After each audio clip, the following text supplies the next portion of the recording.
예, 방금 소개받은 최영성입니다. 원래 제 발표가 앞에 있었던 걸로 압니다만 서울서 내려오는 관계로 뒤로 배려를 해주신 것 같습니다. 감사드립니다. 요새 학계는 매우 바쁩니다. 보통 코로나가 없었으면 1학기 때, 2학기 때 나누어서 할 텐데 이게 2학기로 다 미루다 보니까 저를 비롯해 많은 사람들이 굉장히 힘이 많이 듭니다. 뭐 어떤 사람은 일주일에 2번씩 발표하는 사람도 있고 그렇습니다. 저도 이 주제를 받고 최소한도 6개월 이상은 조금 이렇게 숙성을 지켜서 발표를 해야 되는데 그렇지를 못해서 오자도 나오고 탈자도 나오고 조금 생각이 미숙한 데도 있고 그렇습니다. 뭐 양해 있으시길 바랍니다. 40분이나 주는 학회는 없는 것 같아요. 저는 40분을 안 쓰겠습니다. 일두 선생은 보통 분이 아니시고 급수가 다르신 분이죠. 그래서 그분의 뭐 생애와 발자취를 여기서 비주얼 고주얼 얘기한다는 것이 참 우스운 일이고요. 그래서 그분이 평소에 어떤 생각을 했는지, 어떤 정신을 가지고 계셨는지, 그거를 큰 틀에서 한 10가지로 나눠 가지고 아마 봤습니다. 한 20분 정도면 되지 않을까 싶습니다.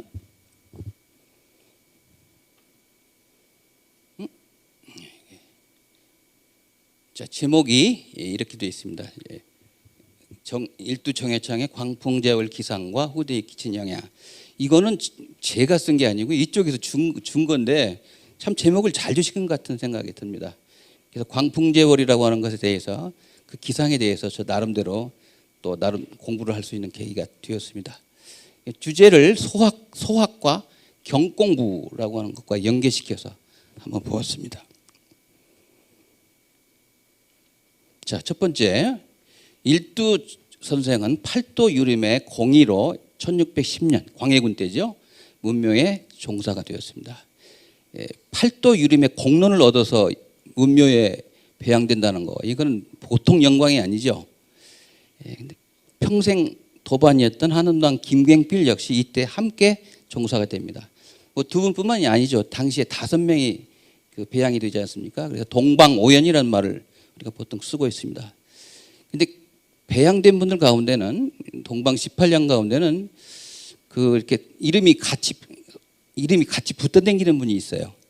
이 한원당 김갱필, 일두정해창 이 두 분은 김정이라고 해서 둘이 붙여서 쓰기도 하고 또는 한두라고 이렇게 병칭을 하기도 합니다. 또 그 뒤에 또 있죠. 그런 분들이 또 있죠. 율곡과 우계, 유루 또는 우율 이렇게 합니다만 또 그다음에 우암과 동춘, 우춘이라고도 하고 춘우라고도 하고 그렇습니다. 근데 그런 분들은 또 이상하게 병칭이 됐는데 둘도 없는 친구 지간들인데 성격이 또 대조적입니다. 한쪽이 좀 강렬한 성격을 지닌 사람이라고 한다면 한쪽은 굉장히 둥글둥글한 그런 그 원만한 사람들이었습니다. 우선 보십시오. 한원당 김갱필 조금 강하다는 느낌을 받을 정도의 그런 성격의 소유자죠. 일두 선생은 그렇지 않죠. 굉장히 순호하고 둥글둥글하고 이제 모가 나지 않으신 그런 분이시죠. 율곡과 우계도 마찬가지입니다. 또 우암과 동춘도 마찬가지입니다.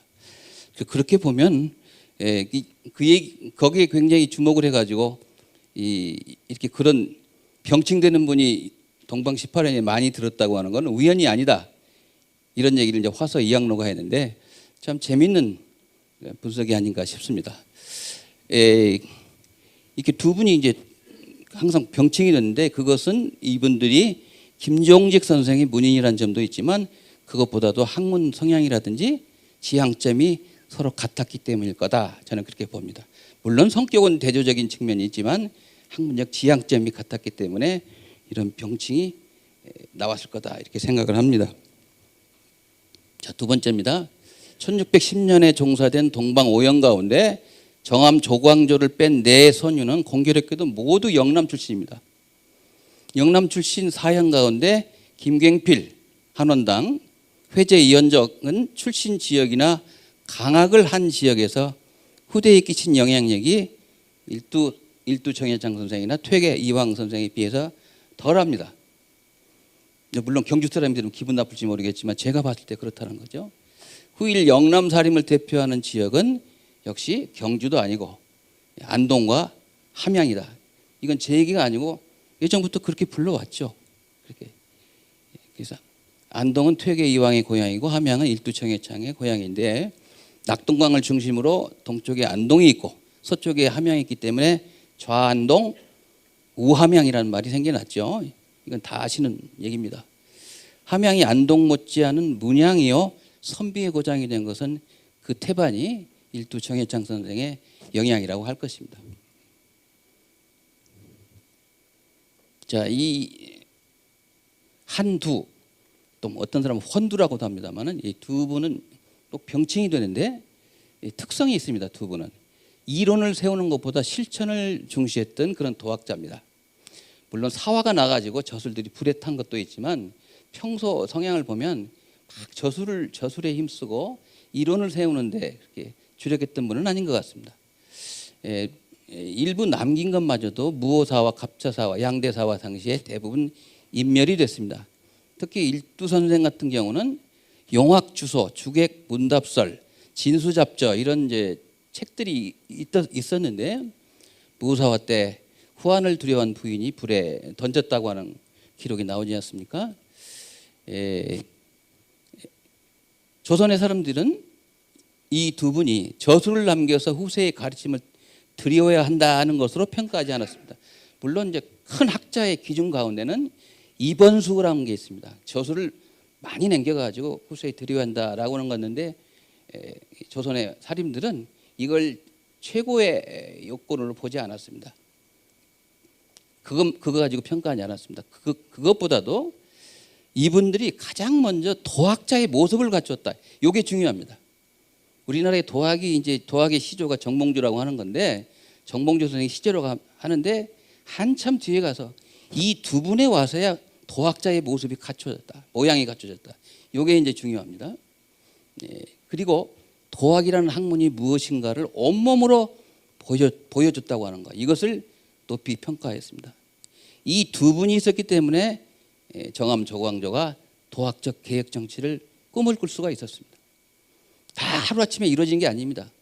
이런 밑바탕에 있었기 때문에 차곡차곡 갈 수가 있었던 거죠.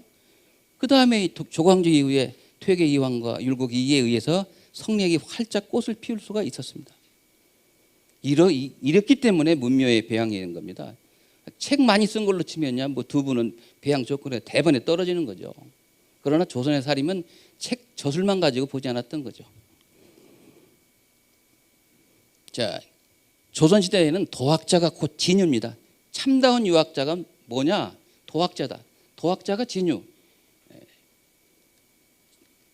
그런 이제 생각을 가지고 있었습니다. 정해천과 김갱필은 도학적 이상사회를 추구했습니다. 그들이 그리던 이상사회는 인욕이 사라지고 천리가 구현되는 도덕사회였습니다. 뭐 이분들만 그런 생각을 가진 건 아니죠. 그러나 이분들이 선구적 위치, 앞장서서 그런 사회를 이끌어 가려고 노력했다는 점이 우리가 평가해야 될 그런 대목 아니겠습니까? 양현은 구체적으로 물론 그냥 이상사회만 말로만 떠드는 게 아니라 구체적으로 그러면 어떻게 할 것인가? 소학을 매우 중시했습니다.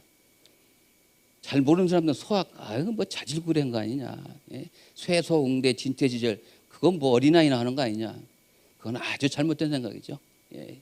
소학에 담긴 내용을 진지실천, 알긴 하는데 참으로 하는 거죠. 앞에 참진자가 붙었거든요. 실천, 실답게 행동으로 옮기는 겁니다. 진지실천이라고 하여 도덕적 인간상을 수립하는 것을 평생사업으로 얘기했습니다. 평생, 요새 사업이란 말은 자꾸 돈 버는 것이 사업이라고 생각하는데 학자는 평생사업이 이상사회 세우는 거예요. 양현은 소학에 담긴 강한 실천성을 기반으로 사회 전반에 걸쳐 구학을 일신하고 새로운 사회를 건설하려고 하였습니다. 아침에 일어나서 마당에 물 뿌리고 뭐 먼지 쓸고 이부자리 잘 개고 이런 것으로부터 시작되는 소학이 말이죠. 그것만 봐서는 안 된다는 거죠. 그 이면에 담겨 있는 강한 실천성, 이거를 보통 사람은 많이 놓치고 있습니다. 자, 이 실천성은 개인의 수신에 그치지 않습니다. 자, 누구나 다 소학에 의해서 실천을 합니다. 전 국민이 다 그렇게 간다고 봅시다. 이거는요, 이 사회와 국가로 연결되면 대단한 국가적 에너지로 승화가 됩니다. 사회와 국가로 연결되어 도덕적 이상사회를 위한 원심력과 추동력으로 작용을 하였습니다. 이렇게 본다면 소학이 간단한 게 아니죠. 소학 무서운 책입니다. 소학과 도학은 실로 긴밀한 관계에 있었다고 할 수가 있겠습니다. 일두선생은 명실공히 실천유학자입니다. 이것도 역시 그러면 어떤 사람은 실천유학자 아니냐라고 또 자꾸 얘기하는 사람이 있어요. 그렇지만 거기도 정도가 있죠. 미암 유이춘에 의하면 정여창의 학문은 독실이라고 하는 두 글자다. 독실. 독실이라는 두 글자로 얘기할 수가 있다. 근본을 삼고 또 하나 자신을 속이지 않는 것, 부자기를 주로 삼았다고 합니다. 이분은 말만 앞서고 실천이 따르지 않는 학풍을 그렇게 좋아하지 않았던 것 같습니다. 그래서 이론을 세우고 막 저술에 힘쓰는 것보다도 오히려 도학자로서 내가 실천을 오히려 앞장서서 모범적으로 보여줘야 되겠다, 그런 생각을 평생 하신 분 같습니다. 또 이런 정신은 이 함양이라고 하는, 특히 경상우도라고 하는 쪽에 비춰본다고 한다면 남명 조식 선생과 같은 그런 학자로 이어졌던 것이 거의 분명한 것 같습니다. 자, 이 일두 선생의 기상을 광풍제월로 말하는 경우가 많습니다. 자, 그렇게 봤으니까 저한테 의뢰를 하셨겠죠. 이것은 북송 때 시인 산곡 황정견, 보통 우리가 황산곡이라고 하죠. 글씨도 매우 잘 쓰는 그런 서예 대가이기도 합니다만, 이 황정견이 성리학의 비조 주렴계의 인품을 평할 때 썼던 말입니다. 인품이 고상하고 도량이 넓고 시원시원하고, 그래서 마치 맑은 날의 비바람과 비견 뒤에 뜬 달과 같다는 의미, 그런 겁니다. 이 일두 선생은 이 광풍제월이라는 넉자가 선비, 유자의 기상을 대변하는 것이라고 여긴 것 같습니다. 그리고 이런 인격자를 길러내야 한다는 의미에서 안희영감 재직 당시에, 그전에 선화루라고 해서 이제 보통 뭐 원님이 지무하는 공간이 보통 선화루죠. 선화루인데 이거를 특별히 광풍로라고 계칭을 합니다. 그다음에 이제 제월당을 또 따로 짓지 않습니까? 문헌에 의하면 제월정이라고도 되어 있고 한데 조금 좀 기록이 왔다 갔다 하는 것 같습니다. 그렇게 해서 이제 짝이 되도록 그렇게 한 것 같습니다. 그다음에 이제 문헌에 따라서는 뭐 욕기암과 전풍대 같은 것도 직접 명명했다고 하는데, 또 이 어떤 기록에 보면 또 전풍대 같은 것은 이미 있었던 거다. 일두 선생이 명명한 게 아니다라고 되어 있는 것도 있고, 그래서 조금 혼란스럽기는 합니다. 여기 이제 여기 전풍대 같은 거, 욕기암 전풍대 같은 이런 것들은 역시 또 논어에서 나온 거 아닙니까? 공자가 자신의 제자인 증점의 탈속한 기상을 칭찬한 대목에 나옵니다. 이런 것들은 누가 명명을 했든지 그런 것을 떠나서 정여창이 도학적 인간상을 구현하기 위해 자신의 음미한 뜻을 거기에 갖다간 거라고 저는 생각합니다. 이런 뜻을 후세인들이 잘 알아차린 것 같습니다. 그래서 뒷날 남계서원의 문루 이름을 풍영루라고 이렇게 한 것은 아주 정여창 선생의 뜻을 잘 알아차린 거라고 그렇게 생각을 합니다. 자, 우리 일두 선생의 스승이신 정여창, 김종직 선생이 그랬답니다.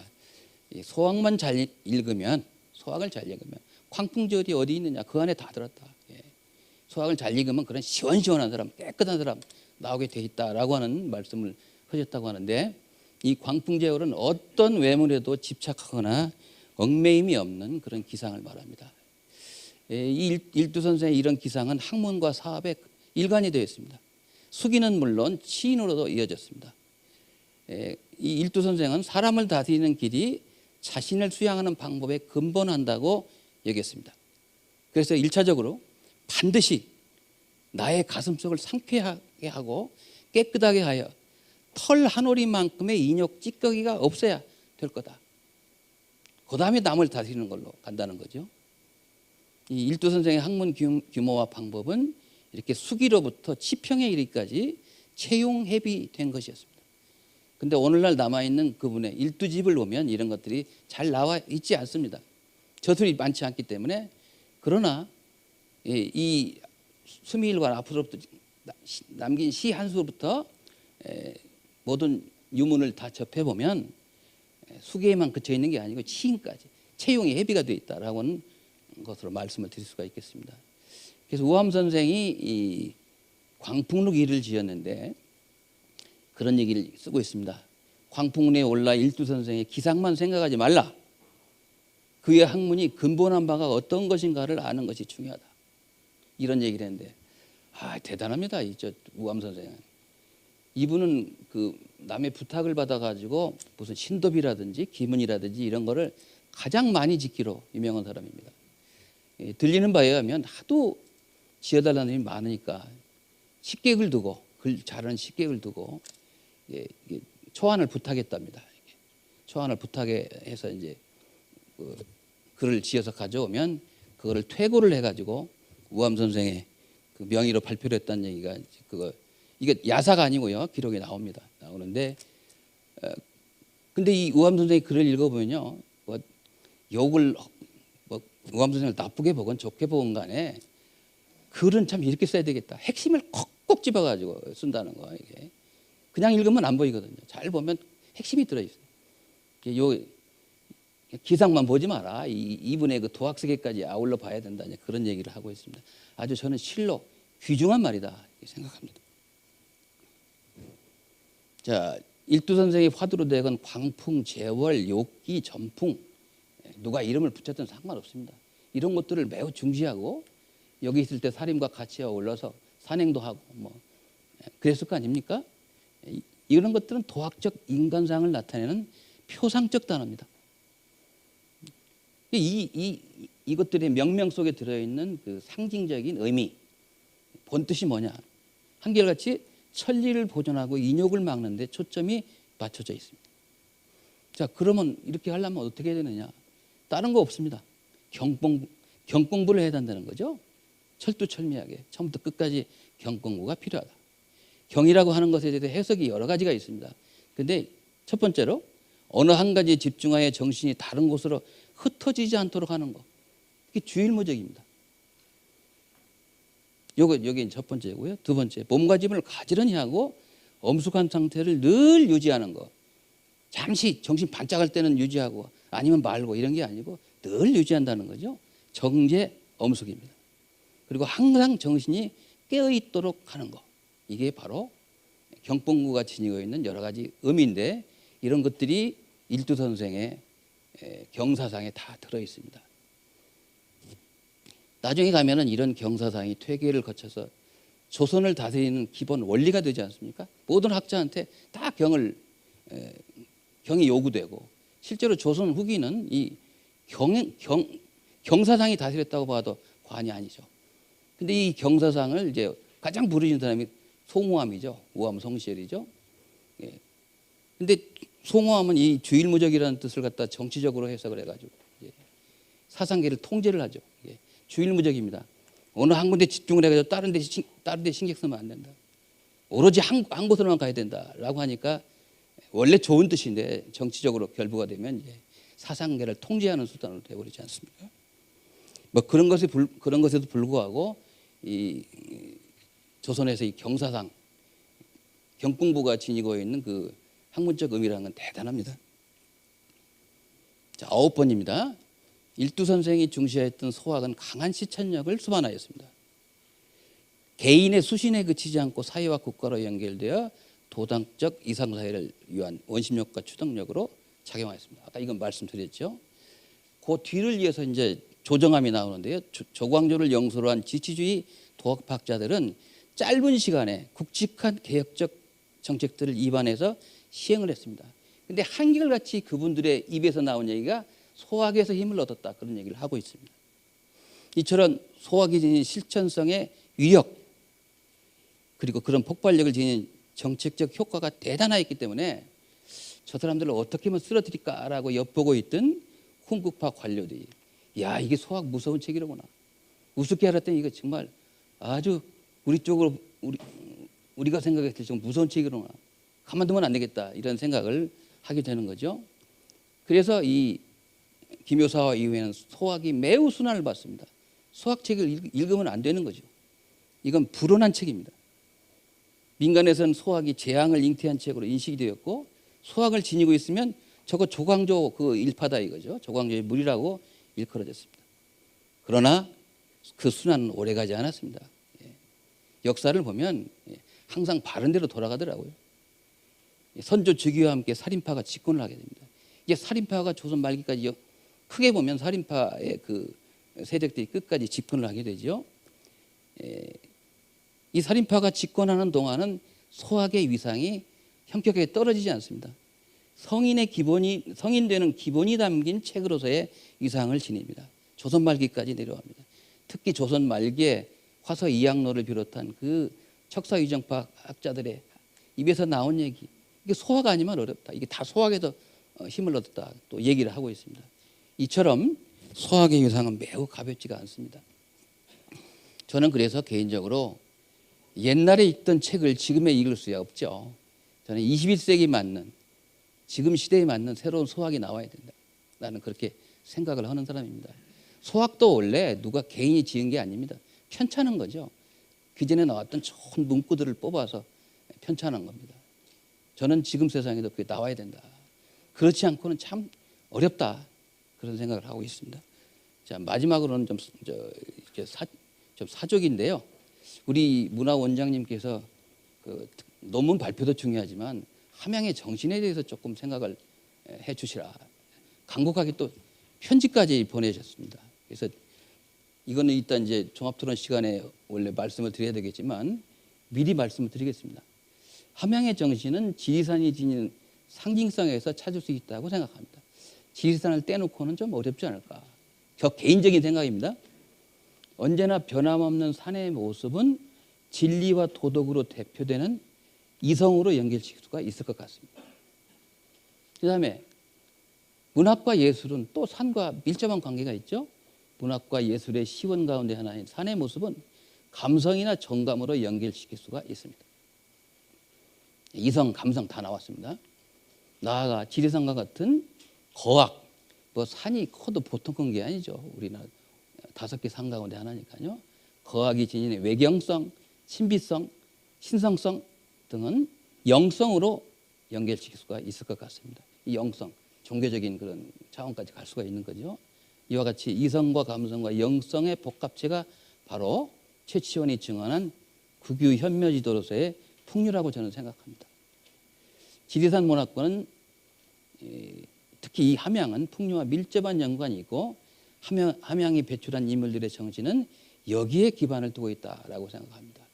풍류 정신이라고 하면 그 식상한 얘기 아니냐, 뭐 다른 데서 많이 쓰는 얘기 아니냐라고 할지 모르지만 아까 뭐 차 타고 오면서 보니까 뭐 충효의 고장, 함양 뭐 이렇게 다 써 붙여놨는데 좀 더 포괄적인 얘기가 나와야지 충효라든지 이렇게 구체적인 걸로 가면은 조금 여러 가지 뭐 이렇게 역효과가 나는 측면도 없지 않아 있을 것 같습니다. 지금 이 함양의 정신을 찾으려고 하는 건 오늘에 되살리려고 하시는 거 아니에요? 그냥 역사적으로 고정하려고 한 게 아니지 않습니까? 그렇다고 한다면 굉장히 포괄적으로 포용성 있는 그런 걸로 이렇게 내걸어야 되지 않을까 이렇게 생각을 합니다. 제 얘기는 여기까지입니다. 고맙습니다.